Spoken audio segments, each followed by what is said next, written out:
Hello and welcome back to Image 1697. We will be continuing where we left off, which, if you recall, is after Ryan and Walter went to another newspaper in order to try to put the word out that Ransom had gone missing. And this was due in part because David, the owner of the other newspaper, the one that they worked for, didn't want to do anything about it. So it seemed kind of suspicious to them. And they were like, well, if he won't do it, then let's try to get another newspaper to try to do it for us. And they were successful with at least the one in Burlington. But afterwards, they decided to not really do any other ones because it was pretty much going to be already hard enough to try to convince Burlington. And the only reason that they're doing it is because Ryan knows somebody there.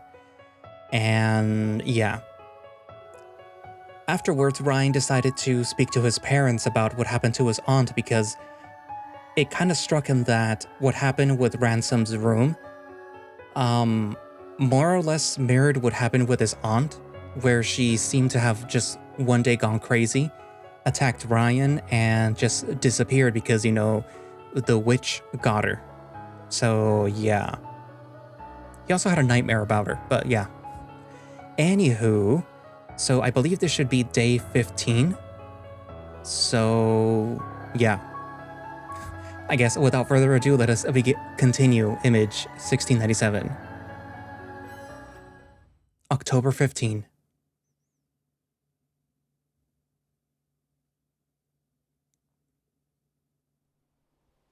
The more I learn about the disappearances, the more I think that there's some truth to the witch story. To be honest, I think I have no choice but to investigate the witch story further. Like, how did it begin? How did it become such an integral part of Greylock's history and culture? The library. That would very likely be the best place to look. Patrick can help too. The apartment is a bit of a detour from the sun, but I can make it. Hey, raccoon! Huh? At first, my instincts tell me to run away from the voice, but upon recognizing it, I turn around. An old otter approaches me, and he looks aggressive. Jim? You tell your fucking bear to leave me alone, you hear me? He gets uncomfortably close and points an accusatory finger at me while spitfiring those words at me. I just barely recognize what he said before he starts walking away. Did he just say, your bear? What? What are you talking about? Sick of you kids and your goddamn pranks. Jim, what? But he's already far away from me. For someone bordering 70, he's surprisingly fast. I just stand on the sidewalk, dumbfounded as I watch the otter storm away. What did he mean by all that? Was he talking about Ransom? He said your bear. Another thing, he didn't look so great. Is he okay? I don't know. That was so much and yet so little. I guess the only thing that I can do now is go to work. But first, I need to talk to Patrick. And so I walk towards our complex. Jim's words echo at the back of my mind. Something about the way that he acted unnerves me. He was on edge. The walk back to the apartment is short, but I feel distant the whole time, like my body is on autopilot. No, I don't care. I'm about to enter the apartment, but my trance is broken when I hear something inside. Uh-oh. Why don't you try taking care of yourself for once? Get a job or something. Patrick is storming around the living room, talking into his phone. I rarely see him angry, and it upsets me to see him like this. Well, I'm not your parent. I just can't keep giving you money. My money, mind you, that I earned. It's not my fault that you're wasting money, and it's not my money that you're wasting. So just figure your shit out and leave me alone. Patrick hangs up and throws his phone on the kitchen island. His expression relaxes when he notices me, and he covers his face with a hand. Hey, Ryan. Sorry about that. I approach him. What happened? Ugh. My parents are low on money again, and they're asking me for help. Mind you, they're the kinds of people who just sit on their asses all day. They don't do anything. They don't actually care about me. They're just using me for money. I'm tired of this shit. I give him a hug of consolation. It's the best thing that I can think to do right now. Yeah, I can't imagine. I'm sorry you're going through that. Thanks, Ryan. The hug lasts for only a few seconds before... Oh shit, we should get going. Oh, right. We walk in silence for a bit. Patrick still looks sullen from the phone call. I mean, I knew his parents were financially irresponsible, but I didn't think that they were straight up mooching off of him. I can't imagine having to pay off my parents' debts. Would now be a bad time to ask him about... You doing okay? I'm... fine, I guess. His tone isn't super convincing, but I take it for now. Knowing him, I think that he could use a distraction from that. So I build up a bit of courage and... So, I have a question for you. Is it about my family? Oh, no. It's about the library, actually. Oh yeah? Shoot. Well, he's already perked up a bit, so that's a good sign. Here goes nothing. Do you know if the library has any historical documents about Greylock? Or like a detailed recording of its history? We do actually. Though they're in the archives under the building, only employees are allowed. Huh. Could I get in with permission? Well, they're pretty strict about it. They wouldn't let just anyone in. You could technically get in through your connection with the Sun, but only with your boss's and the librarian's permission. Well, that's an inconvenience. A real shitty one at that. How could I work around that? Perhaps Patrick could be of some use. So, how about you sneak me in? Huh? The lion flinches and looks at me surprised. Hold on now. That could get us both fired. I shrug at him casually, as if a dumb decision that I make wouldn't negatively affect the both of us. I just think that it might help us find Ransom, you know? Patrick suddenly looks on edge, like he's seriously considering it, but he's also worried about his job.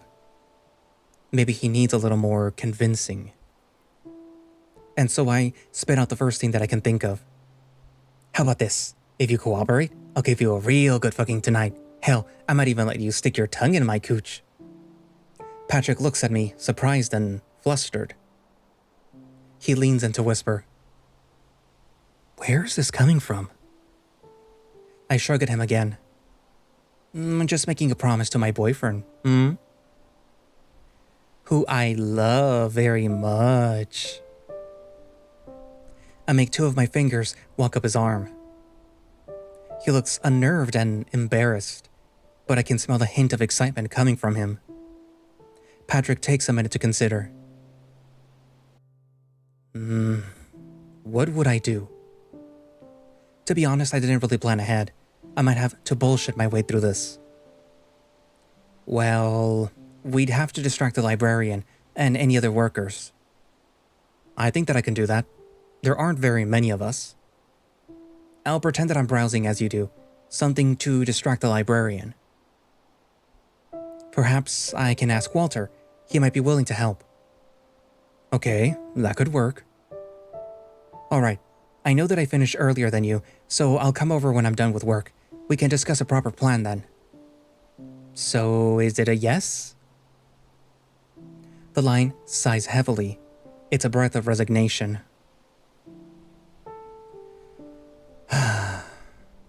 Sure, yeah. Just try not to get us fired, okay? Thanks, babe. You're the best. Patrick chuckles nervously. Well, I got a chance. I just have to not screw up. Soon we reach the library and we wave our goodbyes as Patrick heads off to work. Now I just have to survive my own work. To my surprise, work actually goes by without anything notable happening. Walter shows up and works normally. David just minds his own business the whole day. I checked the Burlington Herald's site several times. Ransom's missing person report hasn't been published yet, but I'm sure Terry is working on it. Even with the underlying anxiety and the anticipation to continue investigating, this workday is a welcome break. 4:30. It's time to begin this plan. The first thing that I do when I exit the building is wait for Walter. I know that he gets off at the same time as me. As soon as the cat walks out, I saunter up to him. Hiya, Walter. Hey, Ryan. What's up? Would you like to help me with something? The cat looks at me suspiciously. Would you like to tell me what it is? Sure, yeah. I want to investigate the previous disappearances that have taken place in this town. I believe that there might be a connection between all of them, including Ransom. Like the witch? Perhaps, maybe. I'll only know when I see them. But the only place that I can find those is in the library's archives. So... I realize that I'm about to say something that's probably illegal, so I lean in to whisper. I'm going to sneak in. Walter looks at me, surprised. It's pretty much the exact same look that Patrick gave me. Seriously? You know you could access the library's archives with permission from... The cat catches himself mid-sentence as he realizes what he's saying. Oh... I see. Pretty fucking crazy plan, though. How are you gonna do that? Patrick works there. He can sneak me in. Aw, what a good boyfriend. Yeah, he's pretty terrific. I want what you two have. The cat's face suddenly melts into a distant gaze and a blissful smile as he says that. I feel my face burning as he keeps looking at nothing. And then he perks up like nothing happened. I'm going off topic, sorry. Alright, I'm in. Perfect. We'll meet with Patrick and discuss the plan. So we make our way to the library. I'm getting fired. When Walter and I enter the library, the first thing that we do is look for Patrick. Thankfully, it doesn't take too long to find him. He's shelving books from a cart. Hey, Pat. The Lion looks away from the shelf to look at us. So you did get Walter on board. My hunches were correct. Just thought that I'd help. Okay, so what's the plan? We gather into the aisle, speaking under our breaths so no one can hear us, and because, well, it's a library. Okay, obviously we need to distract the librarian. The workers too. We don't want any snitches. How many people are working here today? Minus me and the librarian? I think 2. One of them is stacking books just like me. The other and the librarian are both at the front desk. Okay.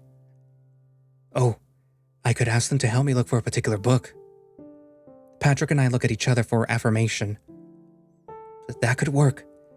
I could have the other worker cover me for the book stacking. So Walter, you'll have to ask the librarian specifically. She does wander around the library every now and then to check on things, so to avoid suspicion, I would wait until you'll see her wandering. Then I could have the other worker cover for me.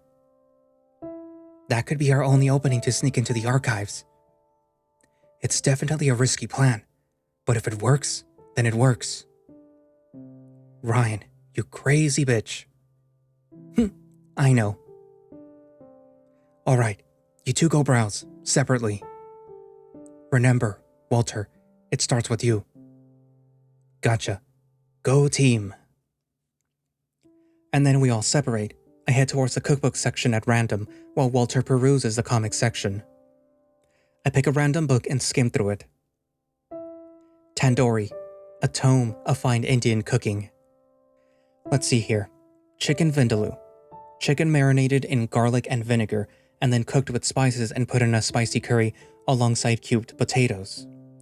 Best served with basmati rice. That actually sounds pretty damn good. I'll have to try that. I can't get too distracted. I try to stay fairly close to Walter so I can see him. You finding everything okay? Jesus. I look to my side and see a middle-aged sow putting on a sweet smile and speaking to me. The librarian. Looks like our chance has come. Oh, yeah. Hey, everything's good. Okay, hope you find what you're looking for. Yep, thank you. And then she keeps moving. Thankfully, that was only slightly awkward.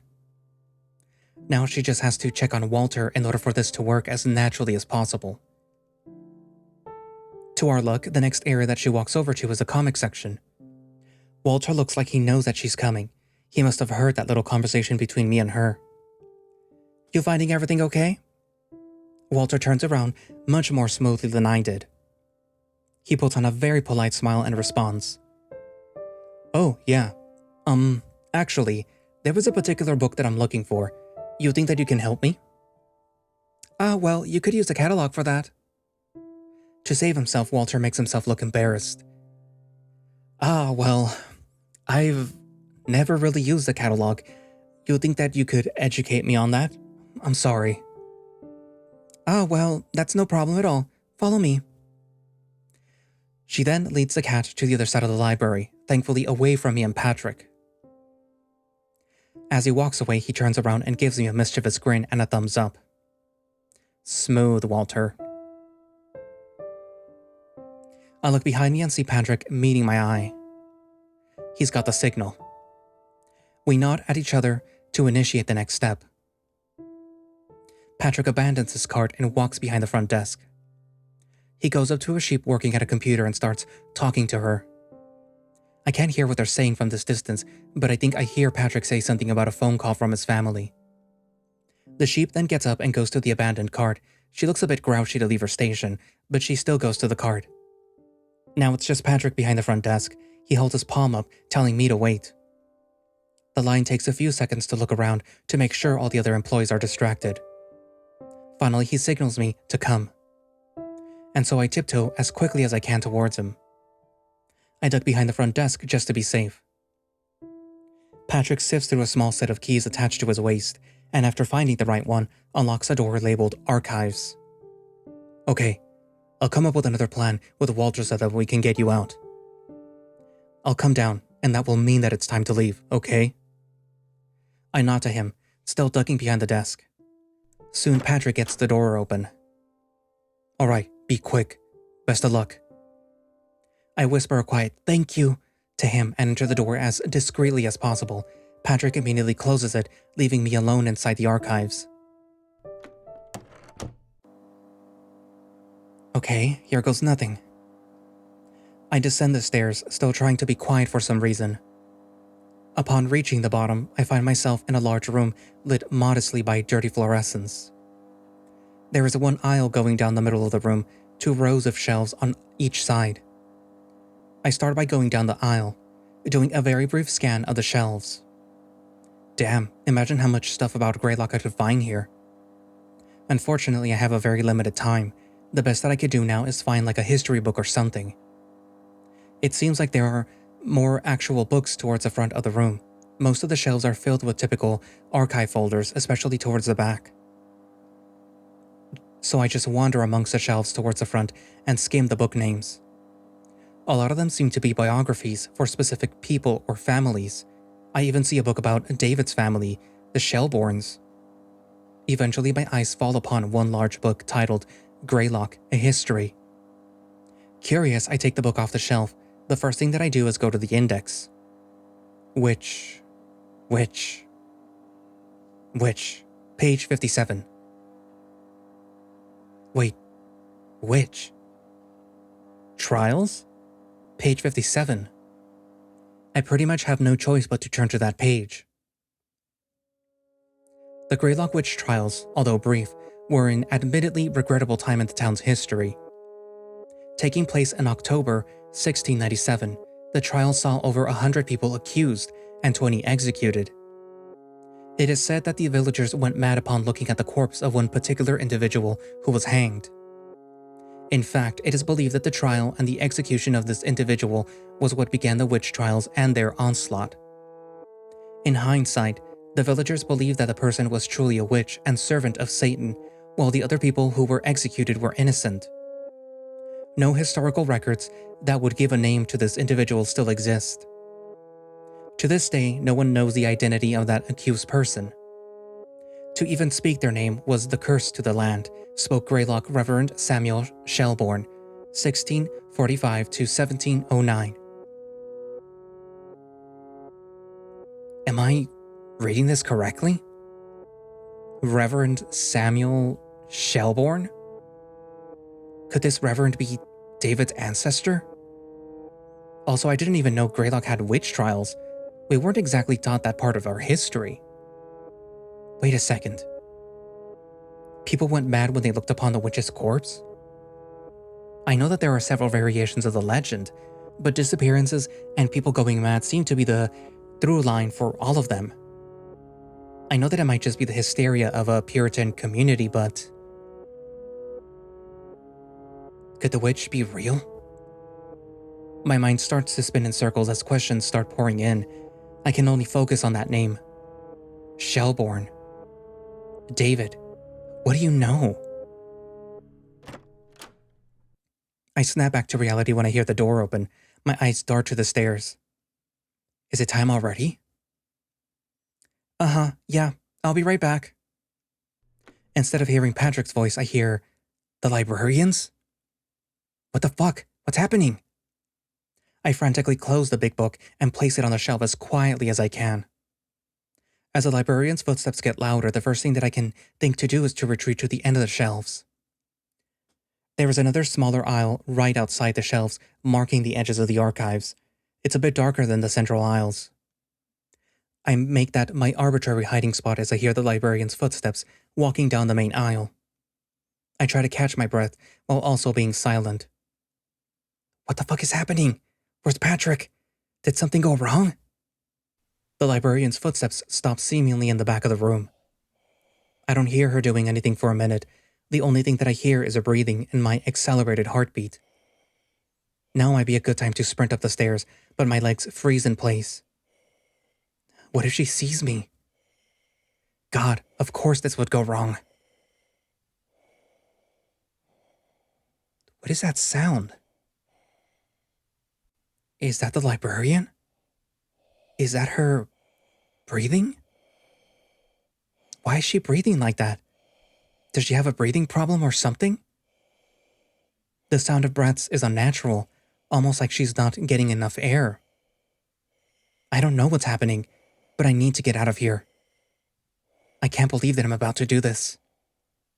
I start tiptoeing towards the front of the archives, my ears standing tall and listening for any sound of movement. I dart my eyes from behind me to the between aisles in case the librarian starts walking again. I can't see her from here. The best that I can do is just keep walking. And then something catches my attention. On the other side of the main aisle, on the opposite wall, I see what looks like a bunch of photos. Even though they're on the direct opposite wall, and most of them are hidden by the shelves, one of them, I can see the shape of a tower. It might be the same tower that Patrick and I investigated a few days ago. It might be the same tower that Ransom went to. I have to get a closer look. What the fuck is she doing? Is she high or something? Whatever it is that's wrong with the librarian, it doesn't sound like she moved yet. So I creep through the shelves, inching towards the main aisle. My footsteps might be silent, but I can hear my heart pounding in my ears. Eventually, I reach the main aisle, so I lean back against the shelf. God, please don't be looking at me. Reluctantly, I turn my head to peek out of the main aisle. The librarian is leaning over the desk, still breathing oddly and occasionally snorting. But she's not looking at me. Okay, now's my chance. I prepare myself as much as I can in a second and practically leap across the aisle. I reach the other side in a mere second and I immediately hide amongst the shelves. I stay there, frozen in place for several moments, waiting for any possible reaction from the librarian. Okay, it doesn't seem like she heard me. God, that was foolish. What am I doing? The photos. I creak up to the wall with the photos and take a look. Huh. That has to be the tower that Ransom went to. But in the photo it looks newer. The photo must be older. The next photo my eyes fall upon is one of the group of people in what looks like some kind of ballroom. The circular room looks surprisingly grand, with intricate detailing lining the walls. Was this taken in Greylock? I don't remember there being a ballroom like that here. A group of people in suits and dresses gather for a picture. One particular detail that draws my attention is a shield right above the group, bearing some kind of symbol. On the left and right edges of the picture, I see more shields, seemingly also bearing designs, but the symbols are cut out from the frame, so I can't see them properly. Skimming among the people in the photo, I see a gray wolf, like David. What is up with this family? I feel like this might help. This might be a bad idea. I slowly take the picture off the tack in the wall, and then I slide it into my bag as quietly as possible. I hope that there aren't any security cameras in here.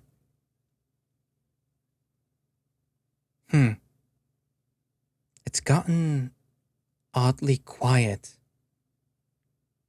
Did the librarian leave? Wait, no.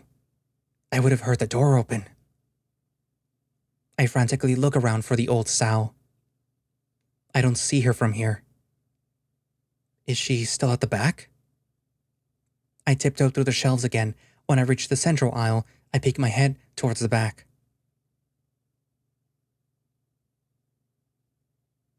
Where did she go? Where is she? Oh God, she's in here somewhere. She could be anywhere in here. And I'm stuck in this room with her. That thought alone is enough to make my heart pound, but also knowing that she's acting odd right now is paralyzing. So I cower back within the shelves, holding my hand over my muzzle to try to keep panicking breaths from escaping. What am I gonna do? The door opens, footsteps descend the stairs. Hey, Miss Waters? Patrick. Sorry, but, I was wondering if you needed help with... The lion's voice trails off. What does he see? What the fuck? Oh God.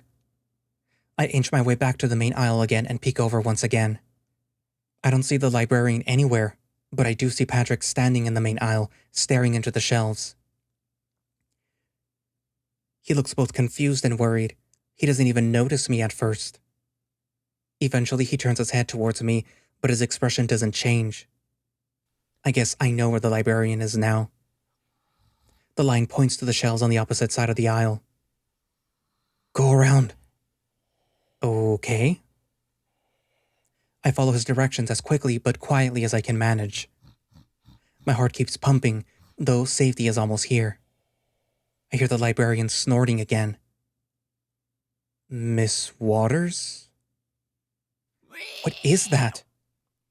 Finally, I reach the front of the archives, and I don't wait to start sprinting up the stairs. I'll leave you alone. Oh shit!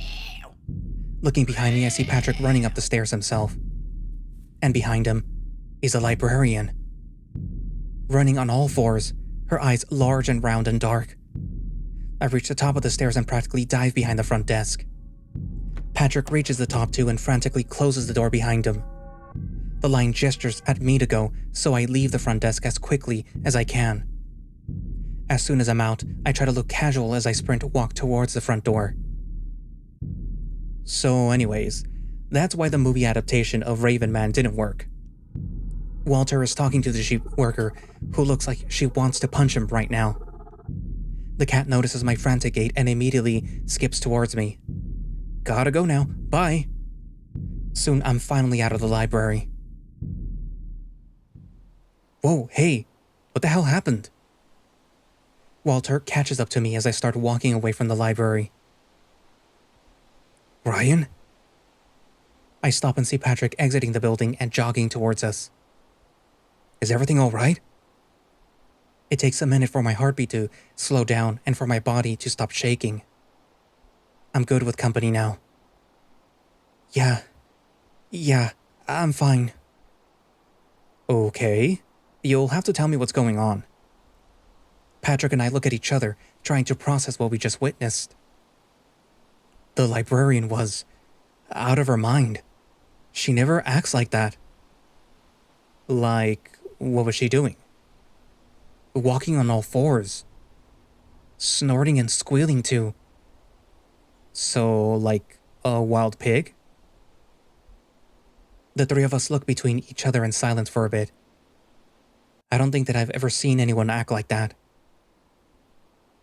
Except my aunt and the claw marks in Ransom's room. It's almost like a wild animal got in. Wait. Well, Ryan, did you find anything down there? Oh, yeah. Did you guys know that Greylock had witch trials back in the 1600s? I don't remember learning about that. Really? I didn't know that. Yeah, apparently the villagers went mad when they looked at one particular person who was hanged, but I couldn't find their name. If I had to guess, it might be scrubbed from every historical document. If you ask me, it sounds like typical Puritan stuff. So that must be where the legend of the witch comes from. Also, apparently David's family had been here for centuries too. A book I found mentioned a reverend named Samuel Shelbourne. Walter rubs his chin inquisitively. Interesting. You suspect David is connected to the witch story?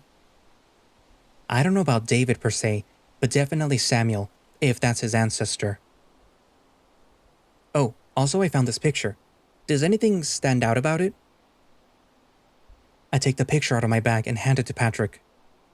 The two cats look over the picture of the group. There's another gray wolf here. You think that might be another Shelbourne? Possibly. Can't say that for sure, though.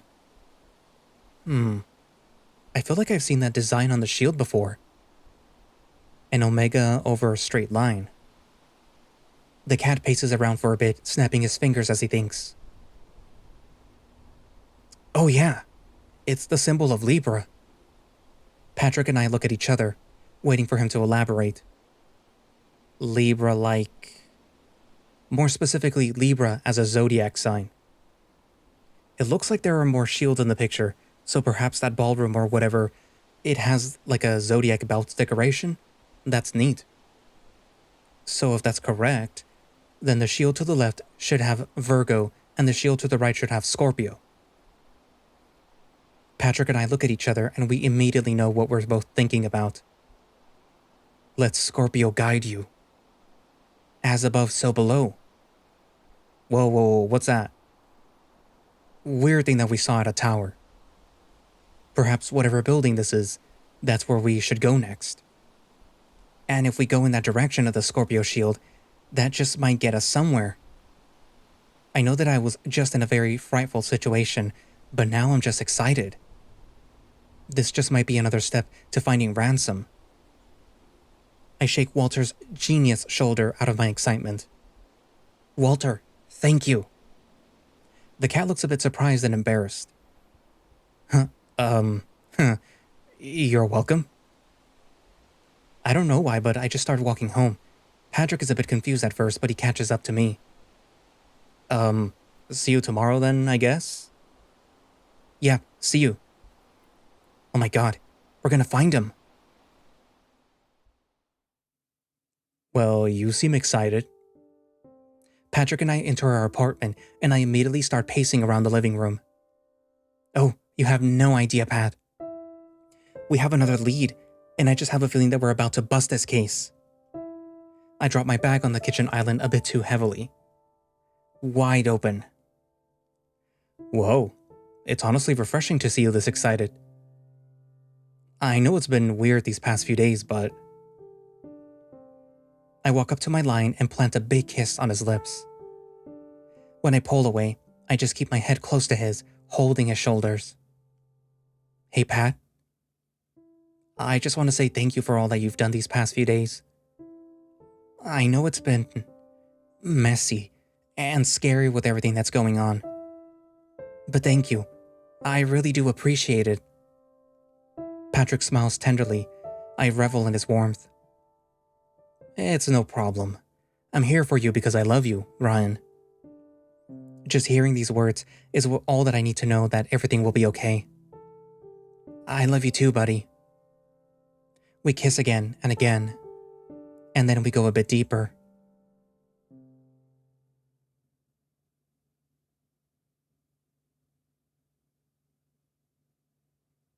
I'm back at the tower.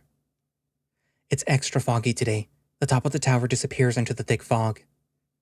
I can barely see the top, though I can see a shape up there. It's very faint and hard to make out, but I can sense it. And so the first thing that I think to do is climb up the stairs. It doesn't take long before I'm surrounded by nothing but fog. I can't even see the tree line. Hell, I can barely even see several flights of stairs below and above me. I feel that feeling again, that something is watching me, waiting for the perfect moment to snatch me and drag me into the fog. Damn, this tower feels a lot taller than I remember. It takes a while, but eventually I reach the top. It's hard to see in here too, on account of the fog pouring in through the window frames without panes. The cabin itself is disappearing into the fog. I look around the cabin for a bit, and it doesn't take long before I see something. I see someone standing in a corner, their back towards me. They're just standing there, just looking at the corner, like a child on timeout. When I get closer, I start to make out some features. Tall, stubby round ears. They're a brown bear. Oh. Ransom? I approach the bear to try to look at his face. I can't get a good look at it though. It's almost like his face is obscured by the fog. But I know it's him. I just know it is. Ransom. The bear doesn't respond. He doesn't even turn his head to look at me. He just continues to stand and stare at the corner. Hey, Ransom? Can you hear me? Still no response. It's like I'm talking to a mannequin resembling Ransom. But this feels wrong. I know it's him. Why isn't he responding? Ransom, where are you? Nothing. Ransom, please, just talk to me. The fog pours into the room, and it starts to get thicker. I can feel myself getting desperate. Look, Ransom, I'm sorry about everything. I know it's been rough. I've just been wanting to say that for... God, I wish that I could really say it to you. Ransom, I still care about you. That's why I'm trying to find you. So please, where are you? Still the bear remains silent. The fog gets even thicker, and soon I can barely see a few inches in front of me. The fog starts to overtake everything, including the bear in front of me. Ransom?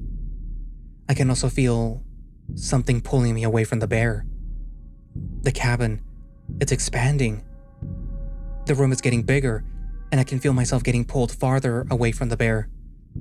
No, please, Ransom! The bear in the corner still doesn't respond. It's like he's not even aware of what's happening behind him. I try to run towards him, but I can't break out of whatever this is. Whatever is in the fog is too strong. It's trying to keep me away from Ransom. No, please, Ransom! Ransom! Soon the fog completely obscures my vision, and all I can see is the thick clouds. Ransom, please talk to me. Where are you? October 16. And that's where I'm going to leave it for today. Yes, I know it's a little shorter than usual. But oh well. So, it seems that the reason why David, the owner of the newspaper, the reason why he might not want to have Walter and Ryan investigate further may have something to do with his own family, which is quite interesting. It either means one thing. He doesn't want people to investigate into whatever's happening and then realize that he is somehow involved, or that his family is somehow tangentially involved in what happened. And considering that his ancestor was a reverend, perhaps he may have been the reason why the whole witch trials and the hanging and everything happened.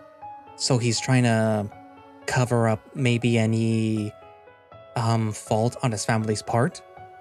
And another thing that might be happening is that perhaps his family is still involved in whatever's happening. So, Interesting. I'm also curious what's up with the librarian. According to the whole myth or whatever it is, it's if you see the witch or you see, I guess, the corpse of somebody that was hung, then you go crazy. So I'm assuming that the librarian saw that, and that's why they were acting weird. Also, it would be kind of funny if, like, the other people that are working there at the library are like, hey, have you seen the librarian?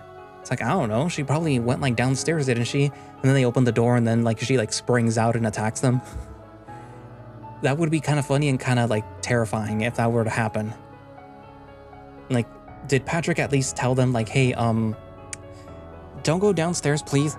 Even if you hear something, just go home. Don't worry where the librarian is, just go home. Also, the whole image 1697 kind of makes sense now, where it's like, oh, whatever it is that happened in October 1697. So that probably has a connection to that, what's happening. I mean, that was probably obvious by now. Also, if I recall correctly, Day 16 is also made up of 3 parts. So it's from now on, it's going to be Day 16 Part 1, Part 2, and Part 3, okay? Anywho, so what are your thoughts so far? Write it down in the comments, and thank you all for watching/listening. If you would like to play Image 1697 yourself, you can do so by going down to the link in the description, which will have a direct link for the itch.io page, where you can download and play the game yourself. If you would like to support the writer, I actually figured out that they don't actually have a Ko-fi, so unfortunately you can't. But you can go to their itch.io page and then tell them, like, hey, I saw somebody reading this visual novel, or if you read it yourself, then like, hey, I read this visual novel and I liked it. Continue doing what you're doing. Possibly open up a Ko-fi, I don't know. What else?